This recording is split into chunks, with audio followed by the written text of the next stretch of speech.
करेंगे रिवीजन। पहले हमने क्या पार्ट्स में हमने इनके बारे में डिटेल में पढ़ा था, अब हम वन लाइनर और विथ रिवीजन चलेगा। तो अब देखते हैं आप पहला क्वेश्चन। आज का पहला क्वेश्चन है, दूरी का सबसे बड़ा मात्रक क्या है? तो पारसेक है। एक पारसेक कितना होता है? एक पारसेक होता है 3.26 प्रकाश वर्ष। 3.26 प्रकाश वर्ष। प्रकाश वर्ष क्या है कि एक वर्ष में प्रकाश द्वारा तय की गई दूरी प्रकाश वर्ष होता है। क्वेश्चन नंबर 2, बल का सीजीएस पद्धति में मात्रक क्या है? तो वो है डाइन। एसआई मात्रक क्या है? तो न्यूटन। 1 न्यूटन बराबर कितना? 10⁵ डाइन। अब सीजीएस क्या शो करता है? सी से सेंटीमीटर लेंथ को, जी से ग्राम वेट को और एस सेकंड को शो करता है। अंतरराष्ट्रीय पद्धति 1971 में आई, जिसमें क्या हुआ? एमकेएस पद्धति, सीजीएस पद्धति और एफपीएस पद्धति, ये 3 थी। अब ये एफपीएस पद्धति कहाँ की है? तो ब्रिटेन की पद्धति है। ठीक है। और बल क्या होता है? एफ बराबर एम ए होता है। क्वेश्चन नंबर 3, वेग का एसआई मात्रक क्या है? तो मीटर प्रति सेकंड है।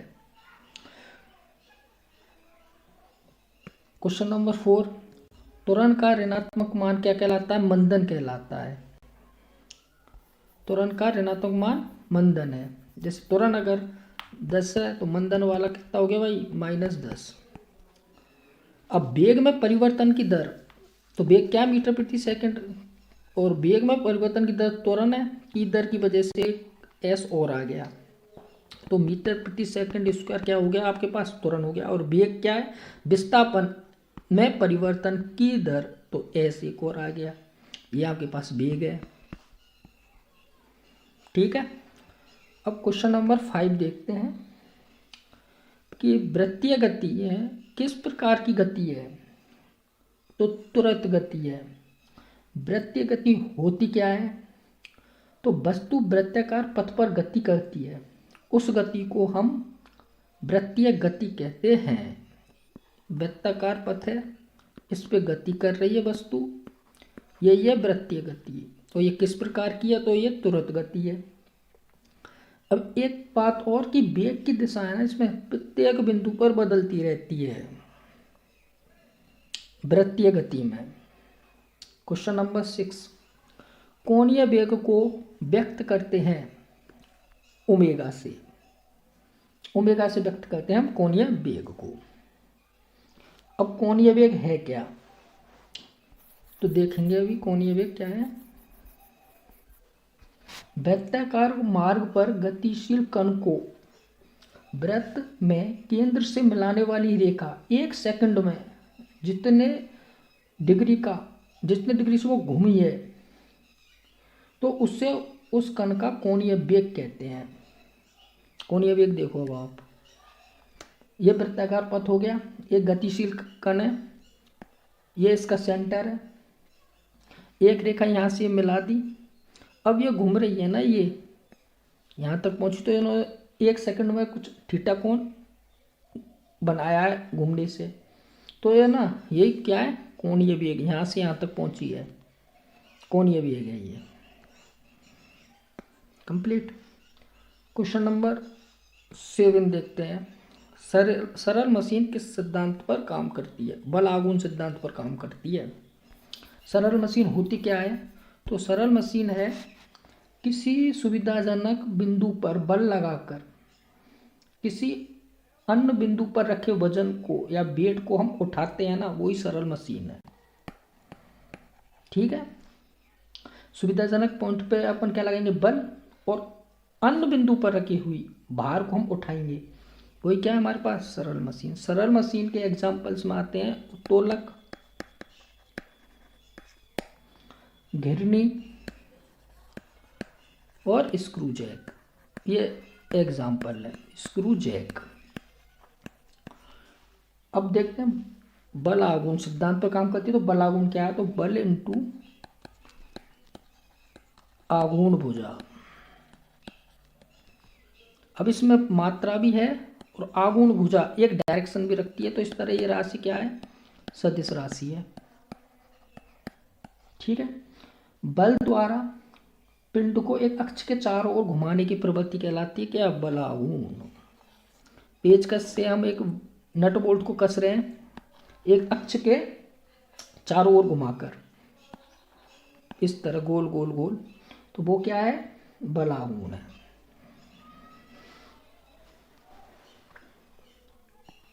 अब सरल मशीन में है ना श्रेणियां बटी हुई हैं, प्रथम श्रेणी, द्वितीय श्रेणी, तृतीय श्रेणी।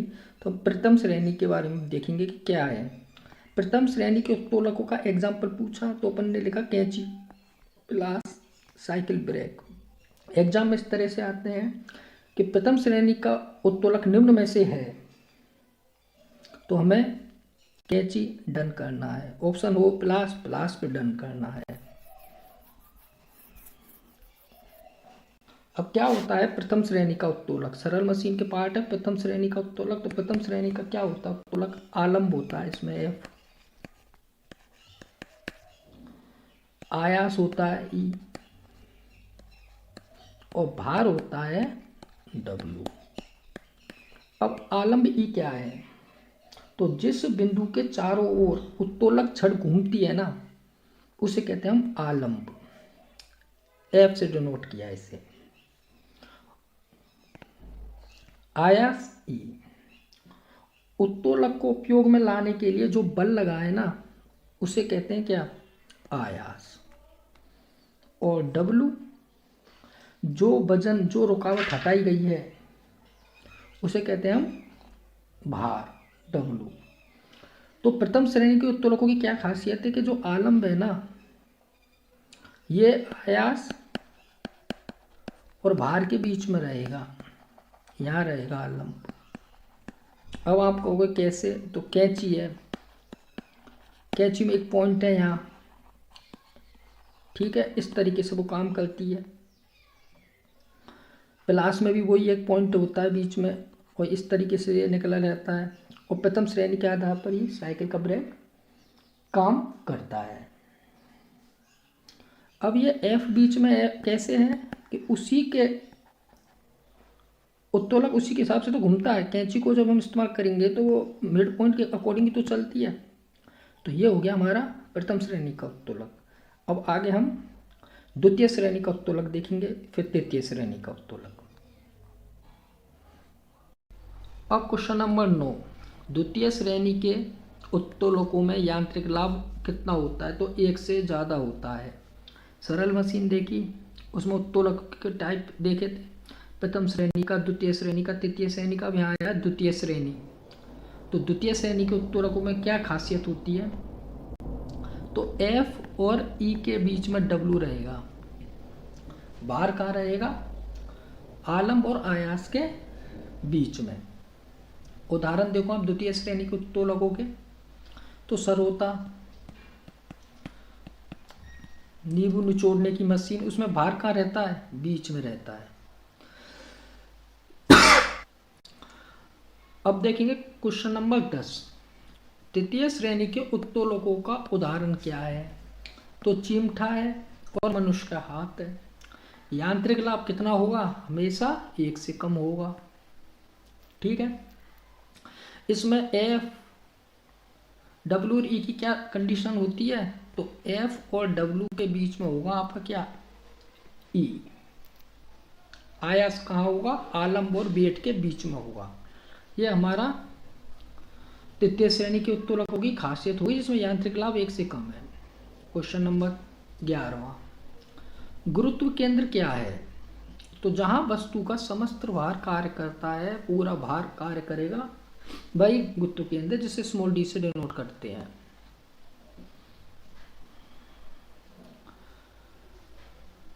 मनुष्य का पूरा भार कहाँ, समस्त भार कहाँ काम करता है, तो वो नाभि पे करता है।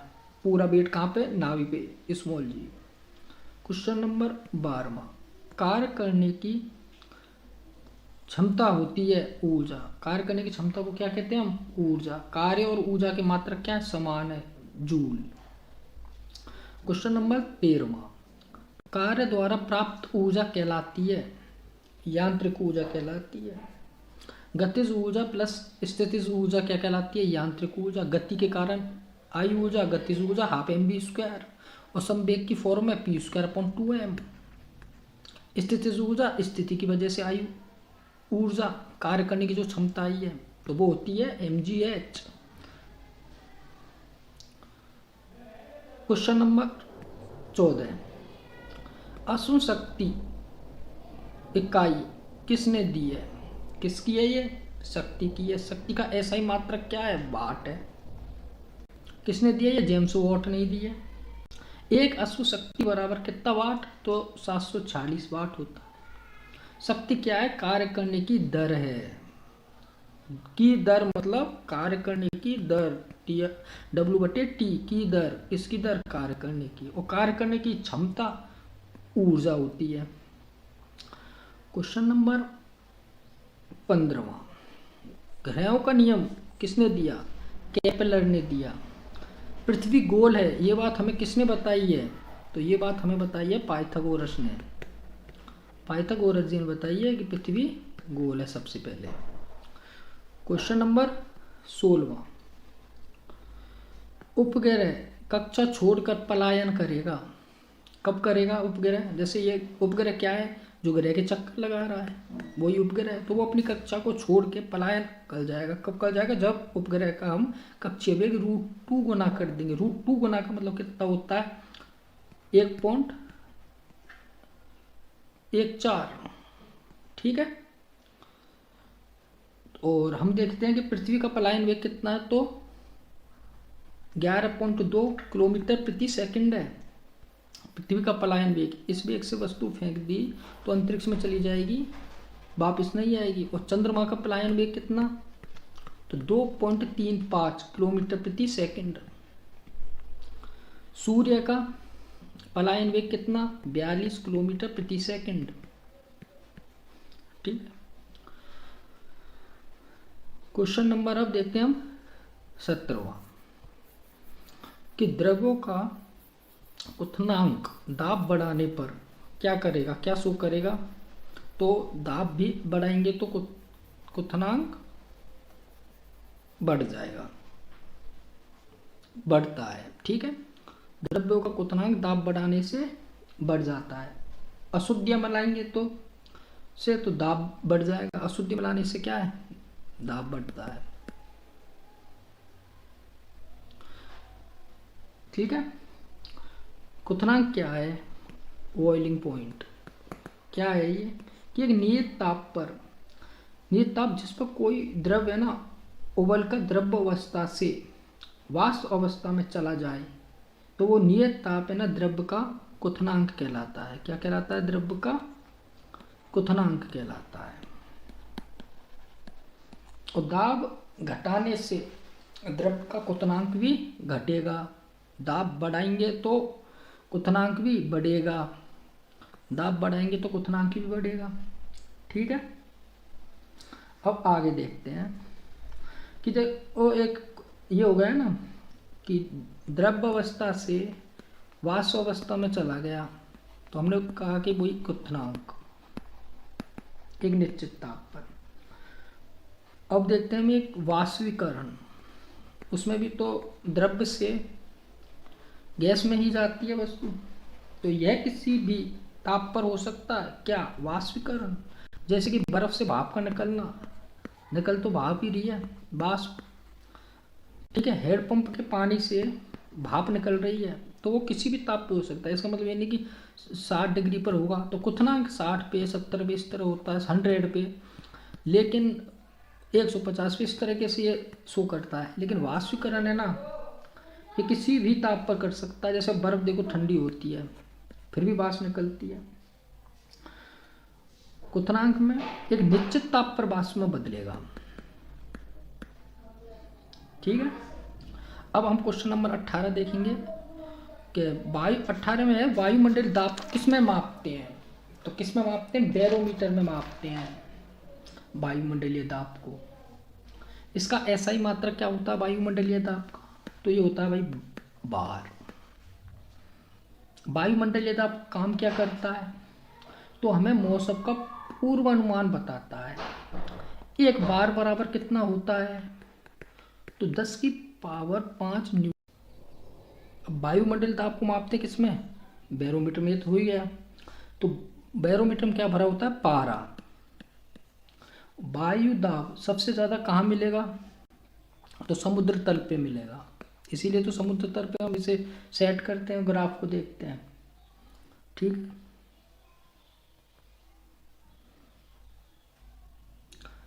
क्वेश्चन नंबर 19वां, आपेक्षिक घनत्व को किससे मापते हैं? हाइड्रोमीटर से मापते हैं। आपेक्षिक घनत्व होता क्या है?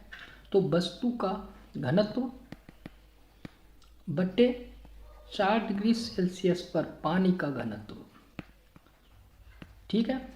आपेक्षिक घनत्व का मात्रक नहीं होता, यह सिर्फ एक अनुपात को शो कर रहा है। अपॉन में ना अनुपात को शो करता है। ये पानी का घनत्व है ना मैक्सिमम 4 डिग्री सेल्सियस पे होता है, उसके बाद कम होता चला जाता है। क्यों होता चला जाता है? क्योंकि ताप बढ़ाने से घनत्व कम होता है। सबसे कम घनत्व वाला द्रव्य कौन सा है? तो वर्षा का जल है, जिसका घनत्व सबसे कम होता है। और सबसे शुद्ध भी वर्षा का ही जल होता है। क्वेश्चन नंबर 20, गैसों में सहसंयोजक बल का मान होता है कितना होगा? नगण्य। सहसंयोजक बल होता क्या है? तो एक ही पदार्थ के अणुओं के मध्य लगने वाला बल होता है, उसे कहते हैं हम सहसंयोजक बल। ठीक है। और ठोसों में सहसंयोजक बल सबसे ज़्यादा होता है मैक्सिमम, और गैसों में सबसे कम। क्वेश्चन नंबर 21वां, धारा रेखीय प्रवाह के महत्तम वेग को कहा जाता है? क्रांतिक वेग कहते हैं। फिर है ना, इस क्रांतिक वेग महत्तम वेग है। इसके बाद क्या होता है कि विक्षुद्र हो जाती हैं धाराएं, प्रवाह है ना वो विक्षुद्र हो जाता है। क्वेश्चन नंबर 22वां, द्रव्य के प्रवाह की दर किससे मापते हैं? तो मापते हैं वेंचुरी मीटर से। क्वेश्चन नंबर 23वां, किस बल के कारण वस्तुएं चिपकती हैं? तो आसंजक बल के कारण वस्तुएं चिपकती हैं। भिन्न पदार्थों के मध्य लगने वाला आकर्षण बल आसंजक बल होता है। बस एक ही पदार्थ के अणुओं के मध्य लगने वाला बल सहसंयोजक बल होता है। सहसंयोजक बल होता है वो। क्वेश्चन नंबर 24वां, क्रांतिक ताप पर पृष्ठ तनाव होगा शून्य होगा। पृष्ठ तनाव क्या है? कि द्रव्य के कम से कम क्षेत्रफल प्राप्त करने की प्रवृत्ति, जिससे क्या कि है ना उसकी पृष्ठ सदैव तनाव की स्थिति में रहती हैं। बारिश की बूंद गोल क्यों रहती हैं? पृष्ठ तनाव के कारण। ठीक है। अब ये 25वां देखो, पतली सुई पानी में तैरती है क्यों? पृष्ठ तनाव के कारण। क्रांतिक वेग, क्रांतिक ताप पर पृष्ठ तनाव कितना होता है? शून्य होता है। क्रांतिक ताप है क्या? ये जो क्रांतिक ताप है ये है क्या? तो ये है किसी गैस का क्रांतिक ताप वह ताप है जिसके अधिक जिस ताप से अधिक करने पर गैस को द्रव अवस्था में नहीं बदला जा सकता, चाहे कितना भी अपन क्या लगा लें, दाब क्यों ना लगा लें। वही ताप क्रांतिक ताप होता है। अब आगे की बात देखते हैं। क्वेश्चन नंबर 26वां, क्वेश्चन नंबर 26वां है कि जी का मान कितना होता है?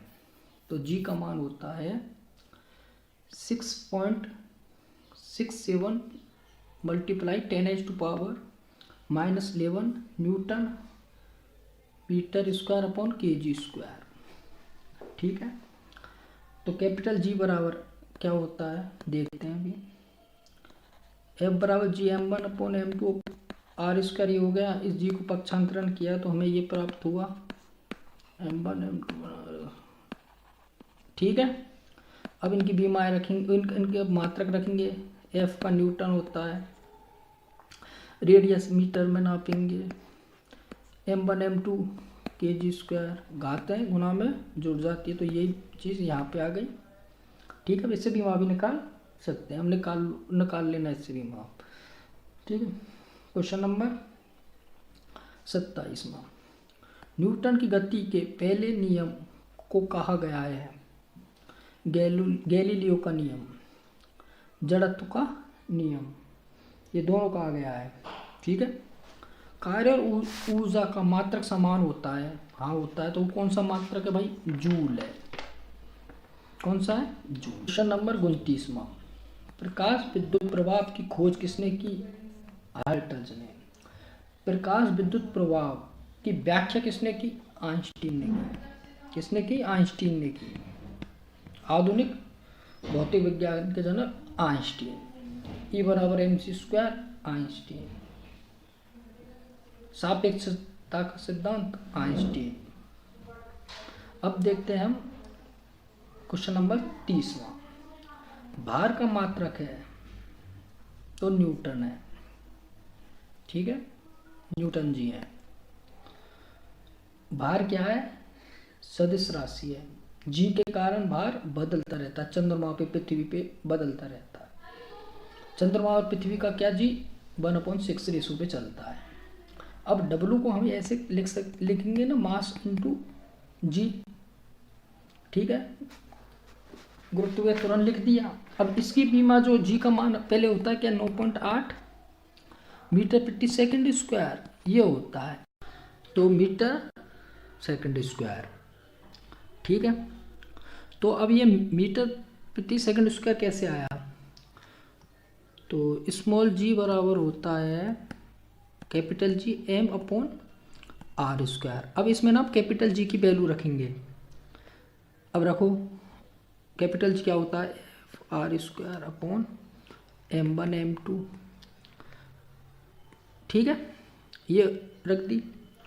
इसके बाद हमने m kg लिखा, r² ये लिख दिया। ठीक है। अब इसको हम खोल रहे हैं, किसको? न्यूटन वाले को, f को। तो f क्या है? kg है। मीटर प्रति सेकंड स्क्वायर ये f है। मल्टीप्लाई में अपन को रेडियस करनी है तो मीटर स्क्वायर कर दिया। इधर क्या चल रहा है? kg चल रहा है। अपॉन में क्या चल रहा है? मीटर स्क्वायर चल रहा है। ठीक है। और ये m1/m2 का क्या लिखेंगे अपन? kg²। ठीक। अब ये 2 kg से ये गया, ये 2 से भाई ये गया, तो हमें ये मिला। ये क्या मिला? इसी में तो रखी थी, ये सारी वैल्यू है। तो स्मॉल जी, तो स्मॉल जी की को हम डिनोट किससे करेंगे? मीटर प्रति सेकंड स्क्वायर से करेंगे। ठीक है। 9.8 मीटर प्रति सेकंड स्क्वायर ऐसे आया। कैपिटल जी का मान रखा था ना, कैपिटल जी क्या? f/r²/m1/m2 रख के फिर इसको जो किया सोल्व तो ये आ गया। अब क्वेश्चन नंबर देखते हैं हम 31वां क्वेश्चन क्या कहता है? समय किस तरह की बीमा है? चतुर्थ बीमा है, 4th डायरेक्शन है ये। क्वेश्चन नंबर 32वां समय का सबसे छोटा मात्रक क्या है? तो सेक कहते हैं, और उसकी वैल्यू कितनी है? तो 10⁻⁻8 है। क्वेश्चन नंबर 33वां न्यूटन की गति के तीसरे नियम के समान क्या है? तो न्यूटन की गति के तीसरे नियम के समान क्या है? संवेग संरक्षण सिद्धांत है। संवेग संरक्षण सिद्धांत। तो ये क्या कहता है कि टक्कर से पहले और बाद का संवेग क्या रहेगा? नियत रहेगा, कांस्टेंट रहेगा। कब तक रहेगा? जब तक कि भाई भाई उस पर ना आरोपित किया जाए, तब तक रहेगा। संवेग संरक्षण नियम है जो थर्ड नियम न्यूटन की लॉ के गति के नियम के तीसरे नियम के समान है। ये है ना इनडायरेक्टली दूसरे नियम का निष्कर्षण भी है, संवेग संरक्षण नियम। ठीक है, रॉकेट उड़ाने पर संवेग उत्पन्न हुआ, तो ये एग्जाम्पल न्यूटन की गति के तीसरे नियम के अंतर्गत भी आता है और संवेग संरक्षण सिद्धांत में भी आता है, क्योंकि संवेग उत्पन्न हुआ है ना रॉकेट उड़ाते टाइम। अब देखते हैं न्यूटन की गति के तीसरे नियम के समान कौन, संवेग संरक्षण सिद्धांत है। न्यूटन की गति का सेकंड नियम का निष्कर्षण कौन है, संवेग संरक्षण सिद्धांत है। क्वेश्चन नंबर 34 में देखते हैं हम, अधिकतम सीमा प्राप्त करने के लिए वस्तु को प्रक्षेपित करेंगे, किस हिसाब से फेंकेंगे वस्तु, परवलयाकार फेंकेंगे। थीटा कितना रखेंगे, 45 डिग्री रखेंगे। और अगर हमें मैक्सिमम हाइट चाहिए तो कितने पे फेंकेंगे, थीटा बराबर 90 रखेंगे मैक्सिमम हाइट के लिए। अधिकतम सीमा के लिए 45 डिग्री एंगल सेट कर रहे हैं आप। प्रक्षेप गति किस शेप को दर्शाएगी, परवलयाकार होती है। अब आगे देखते हैं क्वेश्चन नंबर 35वां, कैपिटल जी का मान किसने दिया, अभी चर्चा की थी हमने। वो कैपिटल जी का किसने दिया था हमें मान, तो हेनरी कैवेंडिश ने दिया। ठीक है, क्वेश्चन नंबर 36वां, पृथ्वी की त्रिज्या कितनी होती है, तो 6400 किलोग्राम होती है, किलोमीटर होती है, क्योंकि किलोमीटर कैसे दूरी को मापते हैं, मीटर में। ठीक है, इसका ऐसा ही मात्रक है मीटर, लंबाई का। दूरी बराबर क्या होता है, 4 इंटू समय होता है। ठीक है, तो अब आप ये देख लो कि ये देखो ऐसे, ये त्रिज्या कितनी है, तो 6400 किलोमीटर है पृथ्वी की त्रिज्या। ये देख के बात ये है। क्वेश्चन नंबर 37वां, पृथ्वी का द्रव्यमान कितना होता है, तो 6 गुना 10 की पावर 24 किलोग्राम होता है। ठीक, क्वेश्चन नंबर 38वां, पलायन वेग और कक्षीय वेग, सिग्मा कहते हैं इसको, कि वेग का अनुपात कितना होगा, तो √2:1 होगा। क्वेश्चन नंबर 39वां, उत्तोलक के किस भाग के चारों ओर छड़ घूमती है, पढ़ा था ये। एफ आलंब बिंदु के, आयास पढ़ा था, भार पढ़ा था। क्वेश्चन नंबर 40वां, घिरनी और स्क्रूजेक किस प्रकार की मशीनें हैं, पढ़ा था ये, सरल मशीनें हैं, बलागुण सिद्धांत के ऊपर काम कर रही हैं। 41वां, लिफ्ट का त्वरण गुरुत्वीय त्वरण से अधिक हो जाए तो क्या कंडीशन बनेगी, वो वाली बात। तो क्या वस्तु है ना, जो आदमी वहाँ खड़ा है लिफ्ट में, वो छत पे जा लगेगा। और ये कंडीशन, ये स्थिति क्यों आएगी, क्योंकि ए ग्रेटर देन है जी के। ए क्या चीज़ को डिनोट करता है, लिफ्ट के त्वरण को। जी किसको, गुरुत्वीय त्वरण को डिनोट करता है। जब ये गुरुत्वीय त्वरण से ज़्यादा हो जाएगा लिफ्ट का त्वरण, तो वस्तु, वो व्यक्ति जो लिफ्ट में है वो छत पे जा लगेगा। ठीक है, क्यों, क्योंकि आवासीय बल ऊपर की ओर कार्य करता है, ऊपर की ओर। क्वेश्चन नंबर 42वां, इनवार होता है, किससे बना होता है, तो वो बना होता है फेरस और निकेल से बना होता है इनवार। इनवार क्या चीज़ है, तो पेंडुलम घड़ी को सही से काम कराने के लिए इनवार प्रयोग किया जाता है। घड़ी सही काम क्यों नहीं करती, क्योंकि गर्मी और सर्दियों के दिनों में प्रभावी लंबाई बढ़ जाती है, आवर्तकाल घट और बढ़ जाता है। इसी तरह प्रभावी लंबाई भी क्या होगी, गर्मियों में घटेगी और सर्दियों में, नहीं उल्टा, गर्मियों में ये बढ़ जाएगी और सर्दियों में कम हो जाएगी। ठीक है, इस कारण हम इस समस्या को समाधान के लिए इनवार का उपयोग करते हैं। वो इनवार बनता है फेरस और निकेल से। क्वेश्चन नंबर 43वां, प्रत्यास्थ गुणांक की बीमा किसके समान होती है, प्रतिबल के समान होती है। प्रतिबल क्या होता है, F/A, newton upon metre square. A क्षेत्रफल को दर्शा रहा है। प्रत्यास्थता की बीमा, तो प्रत्यास्थता क्या होती है, प्रतिबल अपॉन विकृति। ठीक है, तो देखो प्रतिबल अपॉन विकृति, और विकृति क्या है, small L upon capital L, change in length upon original length.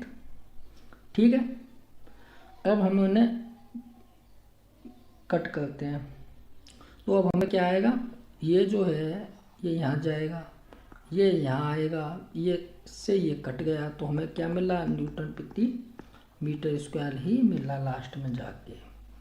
तो अब क्या कहेंगे हम कि प्रत्यास्थता गुणांक की विमा किसके समान है, प्रतिबल के समान है।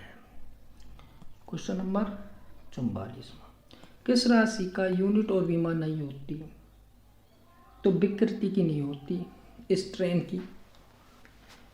ठीक है, क्यों, क्योंकि विकृति होती है change in length upon original length, तो ये सिर्फ अनुपात को शो करता है, इसलिए इसकी विमा भी नहीं है और ना ही इसका कोई मात्रक होगा। क्वेश्चन नंबर 45, प्लांक नियतांक का मान कितना होता है, 6.62 इंटू 10⁻34 जूल सेकंड होता है, याद रखने वाली चीज़ है। क्वेश्चन नंबर 46, पृथ्वी के केंद्र पर जी का मान होगा 0 होगा, ध्रुवों पर कितना होगा, मैक्सिमम होगा, कैपिटल जी हर जगह फिक्स रहेगा, गुरुत्वाकर्षण स्थिरांक है, फिक्स रहेगा। क्वेश्चन नंबर 47, ग्रहों का परिक्रमण काल कितना होता है, तो t² समानुपाती प्रोपोर्शनल टू r³। ठीक, सूर्य की दूरी है ये r³। क्वेश्चन नंबर 48, उड़ते हुए पक्षी में किस प्रकार की ऊर्जा होती है, तो गतिज ऊर्जा भी होती है और स्थितिज ऊर्जा भी होती है। स्थितिज ऊर्जा mgs, स्थिति विशेष के कारण आयु ऊर्जा, गतिज ऊर्जा हाफ mv², और संवेग की फॉर्म में p²/2m। 49वां, सितार किस तरह की ऊर्जा को किस तरह में परिवर्तित करता है, तो भाई यांत्रिक काम किया जाता है उस पर। क्या यांत्रिक काम, कि गतिज ऊर्जा और स्थितिज ऊर्जा को ये हम क्या कहते हैं, यांत्रिक ऊर्जा। तो हाथ से हम सितार में क्या करते हैं, गति विलातुरिक स्थिति विशेष पे रखते हैं, तो उससे हमें क्या प्राप्त होता है, तो भाई ध्वनि प्राप्त होती है। क्वेश्चन नंबर 50, माइक्रोफोन किस तरह की ऊर्जा लेके किस तरह में बदलता है, तो भाई ध्वनि को लेता है और विद्युत ऊर्जा में परिवर्तित करता है।